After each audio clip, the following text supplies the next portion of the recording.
minute we struck the United States, we thought, thank the Lord, everybody can understand us and we can understand them. So I know how you feel. Oh, good. Well, before we start and continue with the 12 steps, step 7 and 8 tonight, I would really love to hear from some of you that maybe have a burden or an insight or a blessing you'd like to share, how God has been working in a particular new way, maybe opening your eyes to something new. What's God been doing in your life that you'd like to share with us this evening?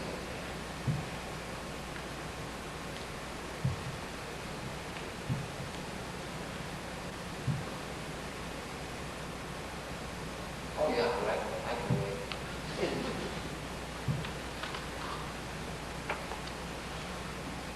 I don't know if it's anything really exciting, but Irene and I have had a chance to work with a neighbor of ours that's both in their 80s.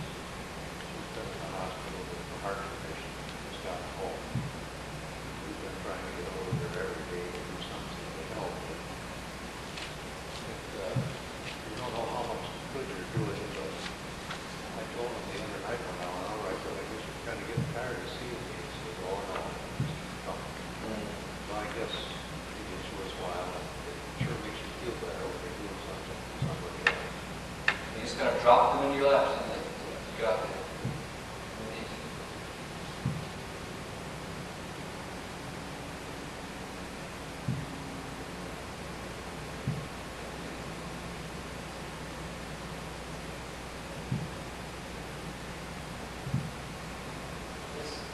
I guess it's coming home when I'm not that old yet, but I've got a family. I come and go to church, but I'm finding that the Lord's teaching me to pray at night. Sometimes we get distracted, we get distracted. I need to go into that. Closer ties with family, with friends. I'm starting to understand other people's points of views. Where they're coming from first, and that's helping me develop better relationships. You've seen God pulling you into some new areas. Mark?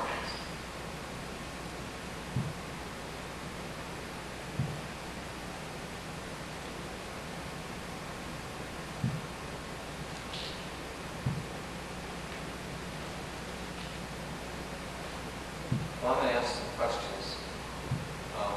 Towards the end of our study tonight, if something that's triggered in your mind you'd like to share, please do. Don't feel that you have to. Silence is fine. Being part of the family, it's good to do. Thank you for sharing, those of you who did. We're at the step in the 12 steps, and if you don't have the sheet, there are some still, I think, on the hymnal rack, and if you want them now, I'm sure Larry can step out. Anybody need one?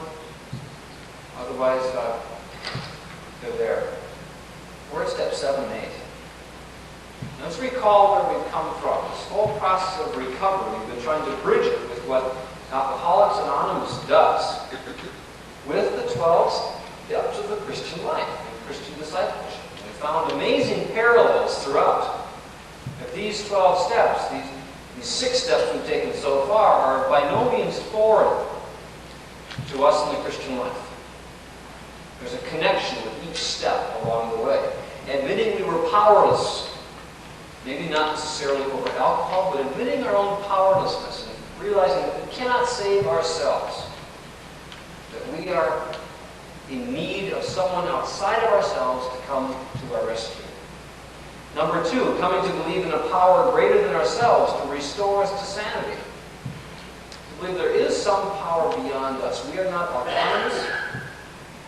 That power we know in the Christian faith as God through His Son Jesus Christ, restoring us maybe not only to sanity, but also to what salvation is, full health and reconciliation.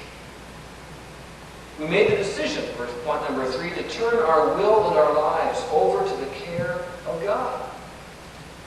Alcoholics Anonymous says, as we understood Him. In the Christian church, we say, as we see Him in Jesus Christ. There has to be this point along the way in every Christian's pilgrimage where we consciously turn over things. Here was the point where we said, it no longer matters who your parents were, or what your last name is, or what sort of family you grew up in. It's now your turn to turn things over consciously to God.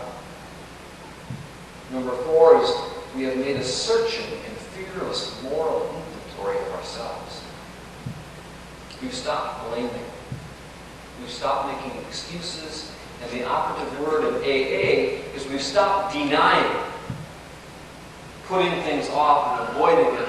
We have taken a first good, long, hard look at the condition of our own hearts, of our own lives. And that is a very discouraging, a very painful time. We realize that alcohol is not the only issue. Or when we come to Christ and we've found, maybe battling a particular sin, that's just the first of many. We take an inventory. We find out there's a lot wrong. In the same course, with God showing us, we find there's a lot right. We find there's some real beauty in ourselves that's been lying latent and dormant for many years. Step number 5 is where we start to come public. That we admit to God and to ourselves and to another human being the exact nature of our wrongs. This is to come and put voice to what's going on inside, to verbalize the nature of our wrongs, what we've done. And many times in an Alcoholics Anonymous meeting, like all the time, you say, "Hi, my name is Don. I'm an alcoholic." And on goes my story. It's very important to verbalize and tell our stories. It's very important to have the time to share. No one becomes a member of their church without telling their story. Not because it's a hoop to jump, but because it's important to put into words that which is being felt. It's important when a couple comes before me to be married, they don't just warmly look at each other, but they say, "I, Don, take you, Martha, to be my wife, and I do promise and covenant." And we verbalize those deepest feelings. Well, here's step number 5. We admit, we confess publicly the exact nature of our wrongs. Number 6, where we left last week, the last time we met, last week. See, I'm back in the room. We were entirely ready to have God remove all these defects. Some folks really enjoy being sick. They enjoy blaming. They enjoy, in AA language, stinking thinking. Your mind gets wrecked and you begin to see things warped. And what it changes no more, it's not fun. And I've got to be ready to have God remove this thinking, this insanity, this behavior, this pattern of ill health. So too with the Christian life. Jesus, many times, came along and, in essence, he said, "What do you want me to do for you? Do you want to get well or not? Are you ready to get well?" He asked the person if they want to be well. We've got to want to be well. Bruce Larson, a great Christian pastor, a friend of ours, wrote a book in which the thesis of the book was, do you want to be right or do you want to be well? Many folks live their world, boy, they are right. They win every argument and they win everything along the way, but they are sick inside. Do you want to get well? Do you want to take that step to have God begin removing these defects from you? Do you want to? Leads us to point number 7 tonight. If you want to, then you've got to ask. Humbly ask God. We humbly ask God to remove our shortcomings. There are lots of things I want to do, but how many am I going to do? It's time when the road meets the road and we say, okay, God, here's what I want done. We humbly ask God. Anybody, what's humility? Got a definition of humility? Lack of self. The lack of self. Others that come to mind?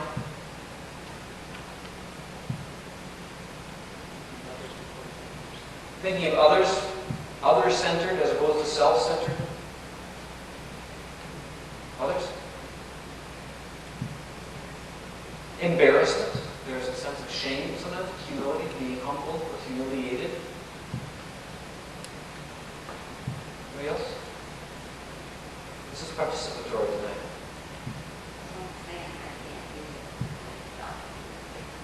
It's back to step number one, isn't it? Kind of say, admitting your powerlessness. I don't think I can do this. I might be humiliated. It's not coming out of my pride. The opposite of humility is pride. Look what I can do. It says to humbly ask God. To humbly ask God to remove our shortcomings. Step number 7 is a reminder to recovering persons that our strength, our health, our healing, our recovery is really coming from God, not from us. Well, there's a real quick bridge to the Christian life. That Christians can get cocky real fast. You can think, we are really something. We come along, we do a lot of scripture, we've done some of these courses and these classes, and we've taught this, and we've taught that. We become pretty much self-made. And humility says, wait a second. The source of your health and your life still rests in God. You still really are nothing. He's the one who's brought salvation to you. Not human resolve, not the power, not the flowery words, or accomplishments, or possessions, or bank accounts. Yeah. Well, it says we humbly ask God to remove our shortcomings, but I think because of what you just said, the problem that as you grow as a Christian, it's not that we ask God, but that we have to ask God every day. Keep asking. It's an active verb. You're right.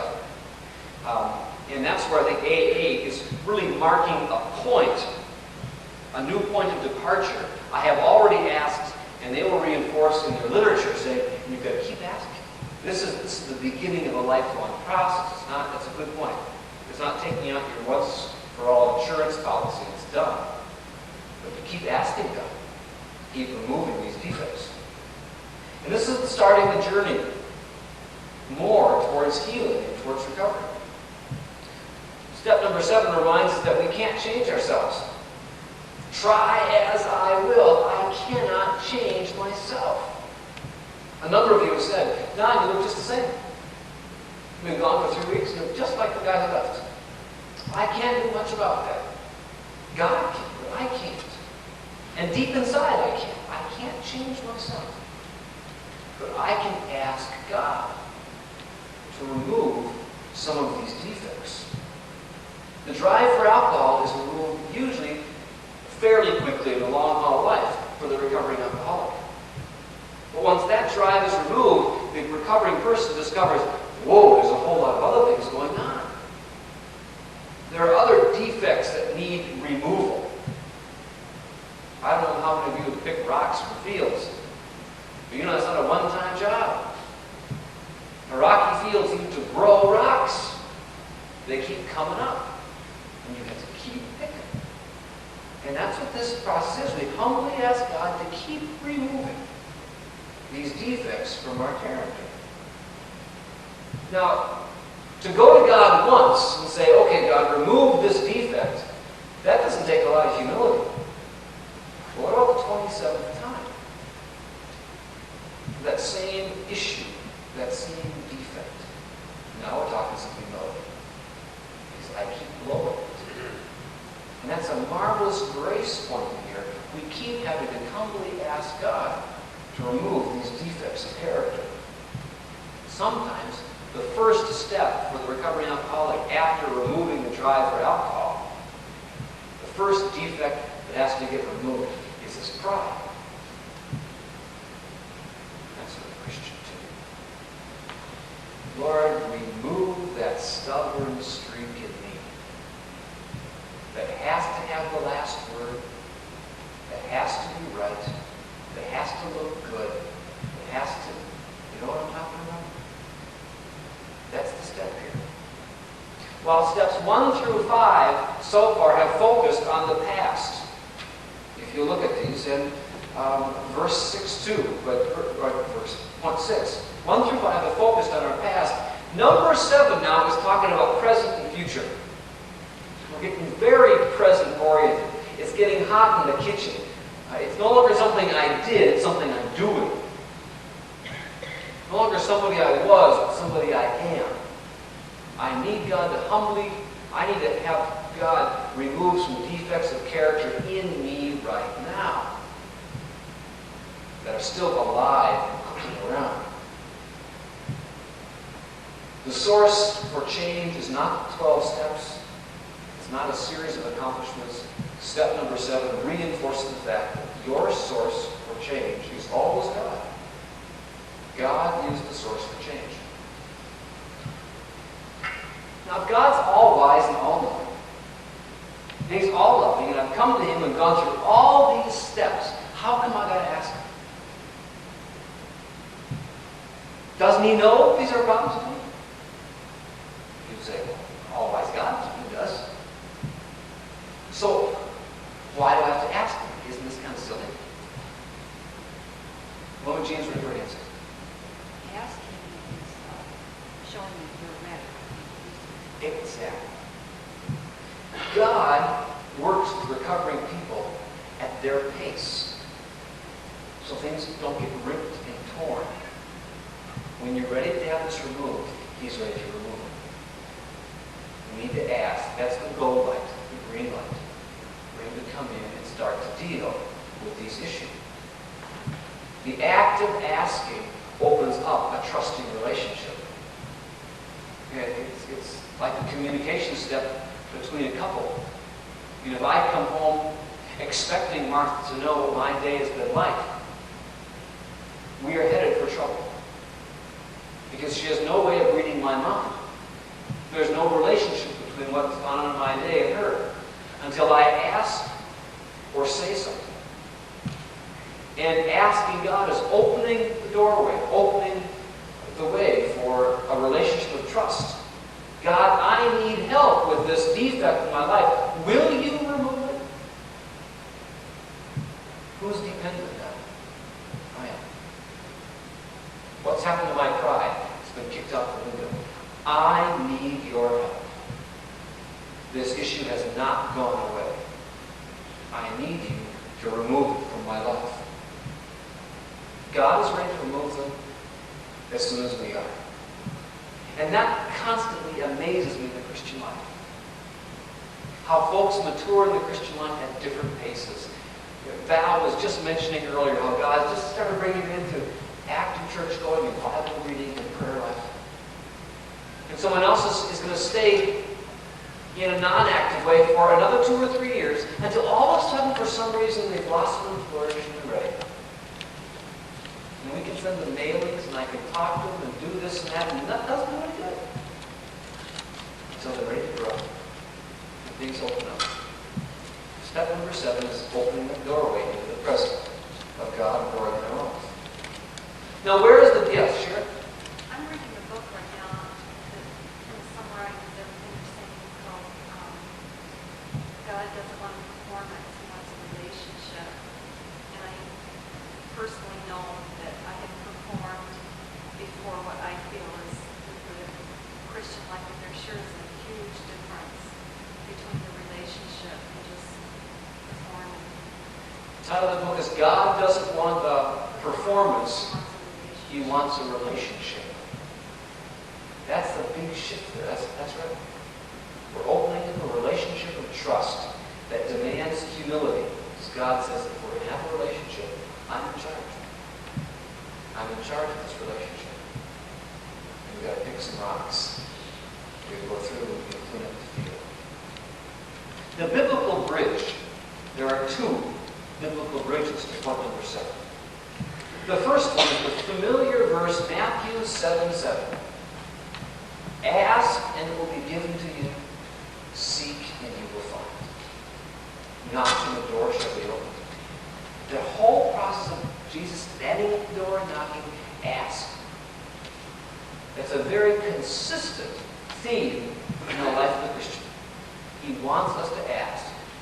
I find it curious that even this point in the sermon I preached today, about have no anxiety about anything, but in everything, prayer and supplication, with thanksgiving, let your requests be known to God. And the peace of God, which passes all understanding. Keep your hearts and minds in Christ Jesus. Ask, he said. Bring it to me. Open yourself to me. And I'll do it. But you've got to ask. Asking God to remove our shortcomings is an interesting process because Jesus tells a parable in Matthew, or maybe it's Luke, I didn't look it up, about the fellow with the demon. And the demon is removed. And he floats around in the netherworlds and sees this fellow still empty-headed. No one's replaced this demon. So he finds 7 ugly friends and re-inhabits the fellow who's worse off than before. When God removes, he never leaves us to vacuum. He removes defects by displacement. That's the spiritual principle here. He removes defects by displacement, not evacuation. And that's Galatians 5:22. The fruits of the Spirit are peace, love, joy, patience, goodness, kindness, gentleness, and self-control. Did I get it wrong? I might have missed one or two. I can go on, I miss a word once in a while. Galatians 5:22, you'll find it there. God, by removing, he grows the fruits of his Holy Spirit in our life. And they begin to displace these defects or these rocks that have been hidden in us. That's the promise that we have. If we ask God to remove, say, the issue of a biting tongue, he will displace it with, say, a burden for missions, or intercessory prayer, or singing in the choir. If you have ask God to remove a defect that you have about a preoccupation with money, or fear, or health, he will displace it by a fruit of the Spirit of someone. That's the way God works. He doesn't leave us as empty shells, but full Christians. And what does this asking require? It requires reflection, which goes back to the moral inventory. You can't ask what you don't know. The unreflecting Christian life has no idea what it is. The person in a mad scramble with no devotional time, no quiet time, has a hard time knowing what's going on. It demands some time of reflection, taking this moral inventory. AA is great in saying, come to meetings. I know a person who's in a critical state right now in recovery. We don't know if they're going to make it. And the advice of an addictions counselor to me was saying, tell this guy one thing only, 90 days, 90 minutes. It's the only solution. 90 days, 90 minutes. He has to be there every day, 7 days a week, 90 days, 90 minutes. Because it provides a context for reflection. To come to yourself, to be the prodigal son of the vineyard, to face himself. The same is true for the Christian. I think Val just mentioned that a little bit earlier. Getting regular and coming to church can provide a context for reflection. And the other thing beyond reflection we need for 7 to work is quiet. We need to humbly ask God and then shut up and listen. It's hard for us. Our prayer life is, dear God, thank you, on the go. God says, well, you're not ready yet. I'll wait till you're quiet now, till you listen. To reflect and listen is critical for point number 7 to work. Any questions or comments further on number 7? Let's move into number 8. Now the going gets nasty. We've dealt with the past, now we're dealing with the present, who I am, and now we join between the two. From the present into the past, from the past into the present. We make a list of all persons we have harmed and became willing to make direct amends to them all.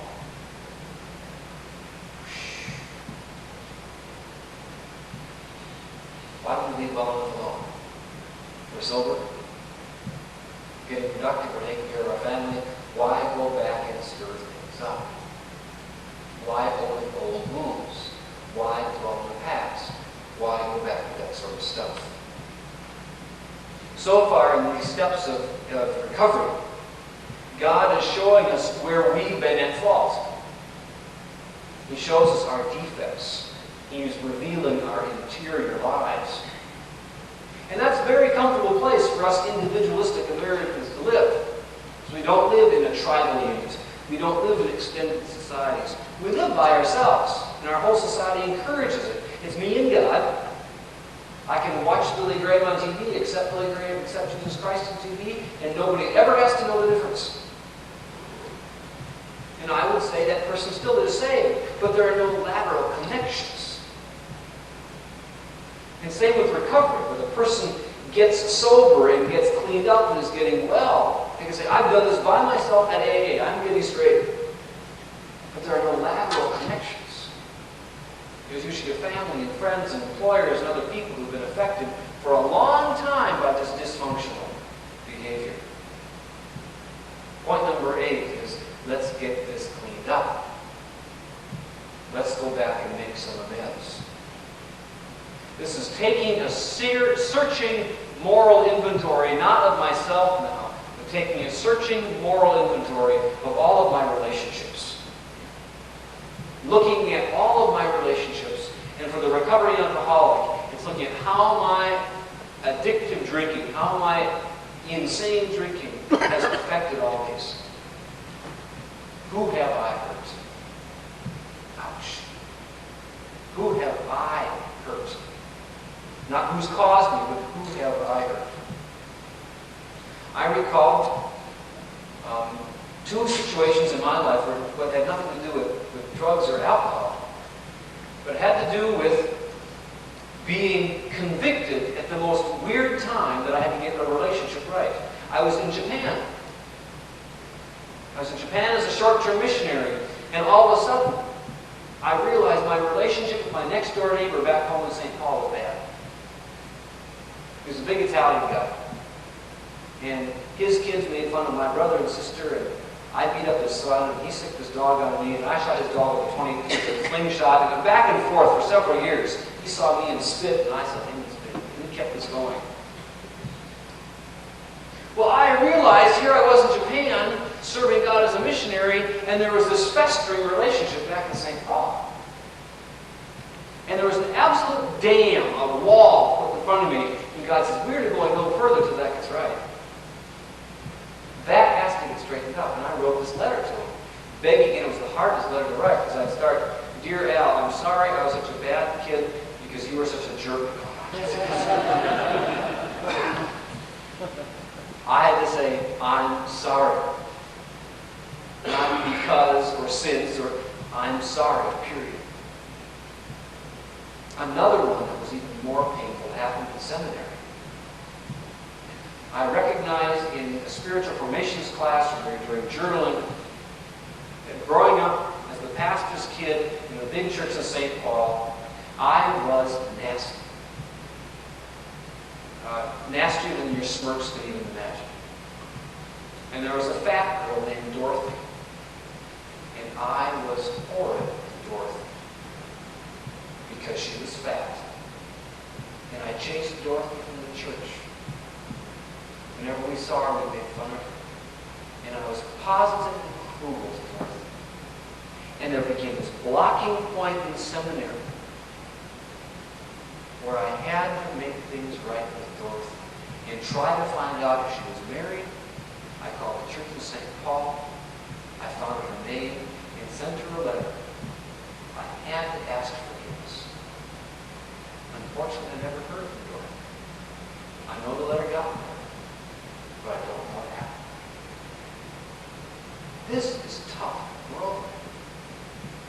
go back and make past relationships right that are festering. They're festering there. It's from the past, but it's oozing into the present. This can seem pointless, and most folks pull in their old denial mechanisms and their defenses and say, this is no good, it's only going to cause damage, so let's leave it alone. And you'll fight with God. You're fighting with me right now, saying, well, that might be past, but not this one. No, I don't need to go back and say, I'm sorry for this one. They deserved it, or they moved, and they've forgotten it. And we're talking again now. Why start this again? A major obstacle revolves around forgiveness. The moment we see a broken relationship, I don't know about you, but I get defensive. Well, I didn't break it. It's your fault. I didn't mean to do it. It must be somebody else. It's the question Martha asks all the time around the house. Who left this light on? Not me. Not me. Who broke this? I didn't break it, Mom. I don't know. I wouldn't do it. We get real defensive when things are broken. You ever notice that in your homes? Things get broken and nobody's done it.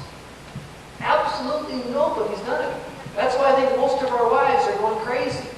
Because some ghoul is coming into our homes breaking things. Because nobody else is. The same with relationships. We look at these relationships that are broken and we know they're bad. And immediately we think, it wasn't my fault. Certainly it couldn't be me. We start to develop a list of their faults and their problems to hide our own. I guess it's embarrassing enough to admit all these issues for a recovering alcoholic to God and to one other person. But why drag others into it now? I mean, why do I have to go back and get all humiliated again? I mean, some of you have come forward to give your lives to Christ, whether it's here or it's been in a Bible camp for a long time, and there were tears, and there was anguish, and there was pain because you were releasing sins to God's healing. Why do that again? Whoosh. Why open up that sort of painful vulnerability again? That's in all of us, resisting, repairing relationships. The biblical bridge has to do with the word forgiveness. Step number 7 has to do with forgiveness. In Luke chapter 19, verse 8, there's the story about a little stingy man that Jesus saw on a tree named Zacchaeus.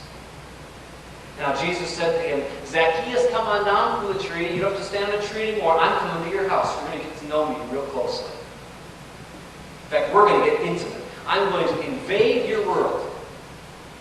And Jesus did. He came in and just embraced Zacchaeus with his love. And salvation came to Zacchaeus' house that day. And what was Zacchaeus' response?